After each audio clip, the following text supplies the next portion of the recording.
sa ganitong klase kasi ng business, oo, yung mga asawa natin, mas maganda tandem natin sila. Kasi pag ikaw lang mag-isa ng mga trabaho nito, medyo challenging, pero magtatagumpay ka naman. Kaso nga lang, medyo mahirap. Matatagalan. Pero kung partner mo yung asawa mo, is tandem kayo, maniwala po kayo sa akin, magtatagumpay kayo ng mas mabilis. Kasi bakit? Ano po yan hatakan kayo pataas Pero alam nyo, before ako yung asawa ko, hindi po naniniwala sa ganito. Isa po siya sa nagpatibay at nagpalalim sa akin sa business. Kasi negative po siya sa ganitong business. Hindi ko siya mahusgahan kasi ganun din po ako Negative din ako dati sa ganito Ayoko ng ganito. Ang alam ko dito is scam, pyramiding, benta-benta, recruit. Pag kakakitaan ka na lang, yung ganun ang alam ko dito. And hanggang sa namulat ako sa ganitong business, tapos yung wife ko ay maniwala. So every time alam niyo po, isa po kung ikaw dito, hindi po naniniwala yung partner niyo or medyo may doubt pa, ganyan din po ako before may doubt pa. Ang pinaka-the best lang na gawin po natin sa mga partners natin dito, masanay po tayo makapunta talaga ng opisina. Yes. Sabihin natin kahit mga twice a week, once a week, every Monday or may training doon. Kasi training is very important sa ganito Kahit sa larangan naman, kahit sa mga ibang training, tama po, training. So lahat po yun po yung naging lalim ko sa negosyong to. And ako po, mahihayin ako, ayoko dati tumayo sa ganito. Pero ngayon po, isa tayo sa magsasalita sa salvo. Di ba? Isa po tayo sa sharer. 10,000 people lang aatin. So nakaka-excite kasi dati hindi ko in-expect na mapupunta ako sa ganun kasi wala man ako kakayanan, mahihain ako talagang. Kumbaga, ayoko tumayo sa harapan. Pero sa Sante po, yung training po nagpalalim sa amin dito.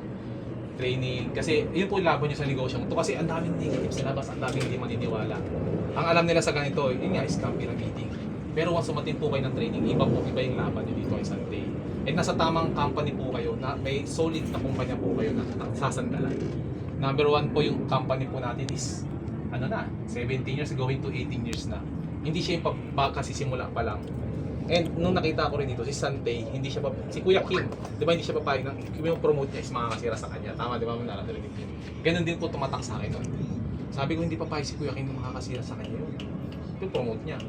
Tinaray ko kasi rin po kami, product testimony rin kami ng family ko, even yung wife ko nagkaroon ng Bell's palsy, yung mother ko marami maintenance before, ngayon wala na maintenance, yung tita ko na mild stroke, ngayon isa na sa executive director, and yung papa ko dati nag-iihaw ng bawang, naabutan ko kasi high blood, pero ngayon hindi na rin ko high blood, so 8 years na po ako sa Sante.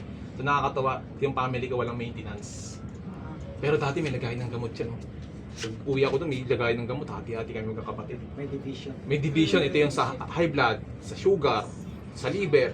Halo-halo sa yan, ma. 6 pong ininom ng mama ko. Pero ngayon wala nang ininom po siyang gamot, 8 years na kami sa Sante. Wala na, bahali na lang talaga. Yun po yung kagandahan dito. Eh, natulungan po, travel, ang dami pong travel kay Sante Libre po, natulungan po kami. Nakapag-travel po kami. Ako po, 10 countries na rin po napunta ko ngayon sa iba't ibang bansa. Libre po, yun po yung kagandahan, libre. Ngayon nga, si Ma'am Ana kasama. Palakpakan si Ma'am Ana. Diba? Tapos, si itong mag-asawa, Adel and Arthur Villanueva. Diba? Ano lang po, ginawa lang namin ginawa lang po namin yung ginagawa ng mga nagko-qualify doon, yung mga advice namin, ginawa lang din po nila. Kasi po ako naniniwala ako lahat ng bagay kahit gaano kahirap pag pinag-aralan ito madali po. Tama. Tandem, teamwork, it's all as teamwork. Yung pinaka-tip din po, wala po dapat mahihiya magtanong sa mga mentors ninyo. Ang mga mentors po, gagay po kayo niyan. Kasi kumbaga pagpasok niya sa pintuan, sila po na una gusto niyo kumita ng milyon, tinamaan niya na, makapag-travel, tinamaan niya na, sasakyan, tinamaan niya. Pagpasok niyo dito, guide lang po, tanong lang po kayo, huwag kayo mahihiya. Mukha lang po masungit, pero maganda po at mabait po yan. Diba? So ganun po talaga, kasi po dito, babaguhin ka po talaga dito. Kung dating ganito ka, babaguhin ka.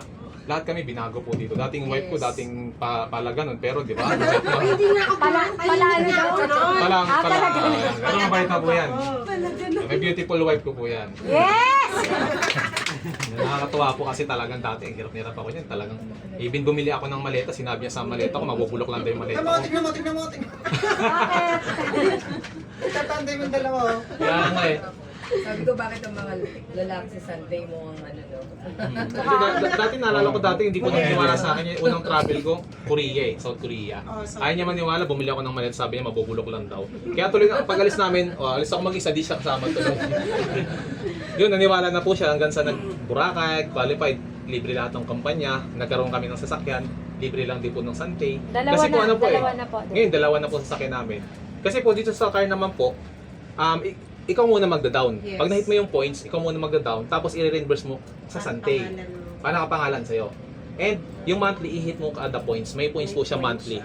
Yung pinakita ko kay partner Dante, pero di ba? sir, di ba choice mo? Like ako, hindi ko choice na si Santay yung nagbabayad ng monthly ko. Oo. Kinukuha ko siya sa Incentive, ano marami ko, eh. sa mga Oo. retail income ko. Santay. Depende kasi ang ang gusto kong i-hit ngayon is yung house and lot. Marami kasi siyang mechanics para tamaan mo yung mga ganito, ganon. So, as in libre po talaga.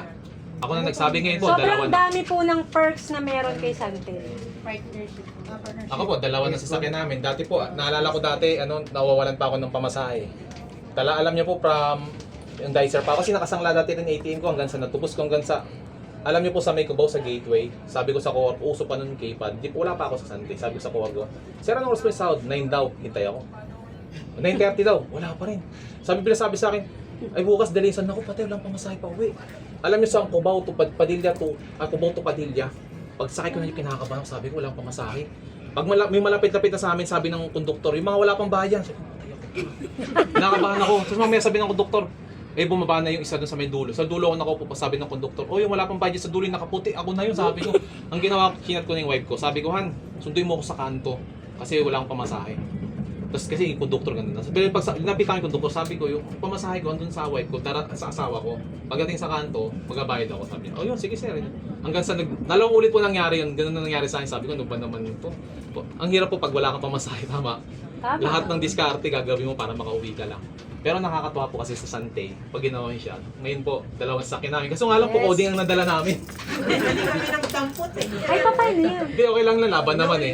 Alam niyo po, dati naalala ko. May plastic naman dyan. Dati naalala ko po dati, Kami na yung ano. never ko, ngayon po sa estado ng life namin, never ako naapektuhan ng pagtaas ng gasolina, pagtaas ng mga bilihin. Yes. Never ko po naranasan ngayon yun. Tama po yung sabi niya talaga pag nag-grocery kami, lista, hindi pwedeng hindi yan. Kasi kung anong nakikita ko sa iba, ginagaya ko po. Magaling po ako mangopya. Kasi sa school, pag nangopya ka, bagsak ka. Pero pag sa Santay, pag nangopya ka, panalo ka po Oh, dito. yayaman ka talaga. Dikitan niyo po yung mga Pag nangopya ka, successful. Bobo ka.